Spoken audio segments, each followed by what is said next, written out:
Many companies and organizations already have existing infrastructure deployed into the cloud, and many of these deployments were created manually, either using the console or the portal.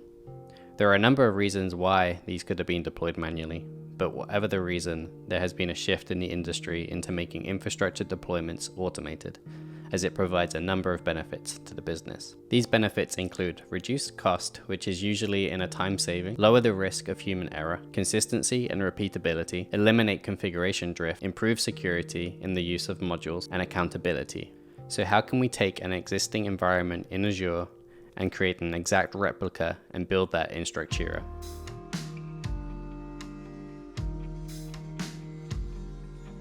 The objectives for this project are to create infrastructure as code in Terraform using Structura, import the resources into Terraform state, and deploy a copy of this environment for testing. In Azure, we have a resource group named Structura Prod Data Transfer POC. It contains all the infrastructure that we want to represent in our infrastructure as code. We have a number of different resources: virtual networks, subnets, route tables, public IPs, storage accounts, disks, and virtual machines. In Structura, we will create a new project. We will be using the Azure import tool for this project. This tool requires that we have the necessary authentication with Azure. We can do this by creating a .env file with the ARM subscription. With the authentication handled, we can open the import dialog to start the import from Azure. Select Azure RM, and in the resource group name, we'll add the name of the resource group containing the infrastructure we want to deploy. In this case, Structura Prod Data Transfer POC, and we'll select all the services. Clicking Next will begin scanning Azure for all the resources that exist within that group. This will take some time, but once completed, you'll be presented with a list of resources it found. I'm going to select all of them and add them to the project. By doing so, Structura will convert everything to a Terraform block, as well as import to the Terraform state, meaning that all the resources are now managed by Terraform. The import will get us most of the way there with the infrastructure as code, but there's still a little cleanup that we can do to improve the project, such as using variables and fixing any discrepancies caused by the Terraform provider API being slightly different to Azure. I'm going to spend some time organizing the project by arranging the blocks, shortening the names on the security group rules, and cleaning up the discrepancies between the two APIs used.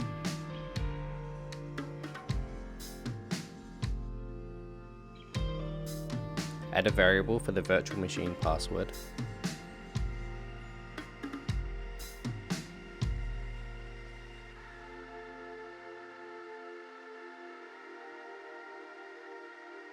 And then assign it to the virtual machine.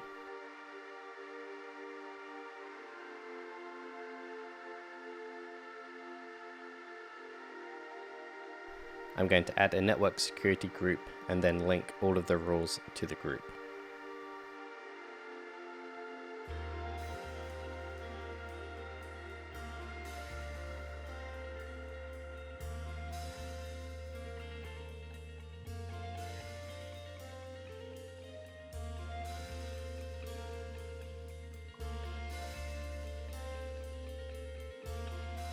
The goal is to be able to run the Terraform plan and there be no changes made, meaning no config drift.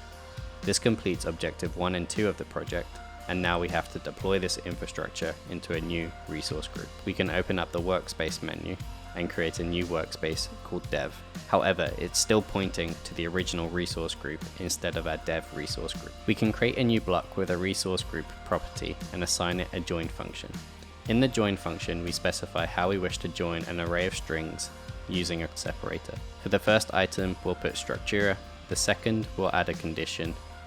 For when the workspace is set to default, we want the value to be prod, and anything else, we want to use the workspace name. And finally, we'll add the string data transfer.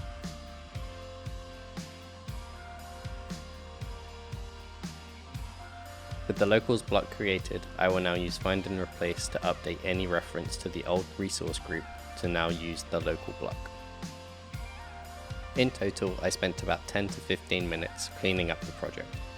Running the plan now, we can see that the correct resource group is used, and we are ready to deploy. Once the deployment has been completed, we can navigate to Azure and refresh the page. We can see that all the resources have been added to the new resource group. To take this deployment one step further, let's say we want to move all of the production data that we have onto the development environment. To do this, we'll need to create a snapshot of the source disk, create an SAS token for the destination storage account, grant access to the storage disk, and transfer data using AZCopy. We have all these steps defined in a script to automate this as much as possible using the AZ CLI. After running this command, we can review what happened in the Azure portal. Navigating to snapshots, we can see that we have a new snapshot in the source storage account, prod, and a new blob storage called transfer VHD in the dev account. The last thing we have to do is create a new disk using the transfer VHD. We can create a disk using Structura. We can add a new managed disk resource block and add the configuration for create option, import, disk size 128, Hyper-V generation V1. This needs to match the virtual machine generation, location, name, OS type, resource group, source URI, which can be found in the storage container, storage account ID, and the account type, premium LRS, also needs to match the original value. The OS swap is a manual step that needs to happen within the portal due to the API limitations. To do this, we can navigate to the instance we want to swap the OS disk on and select Swap OS Disk. In the Choose Disk dropdown, we can select the disk we just created in Structura. If the instance is running, it will deallocate and restart with the new disk. We can confirm this by logging into the Windows server using RDP, and once logged in, we can see that the data from production is present within this environment.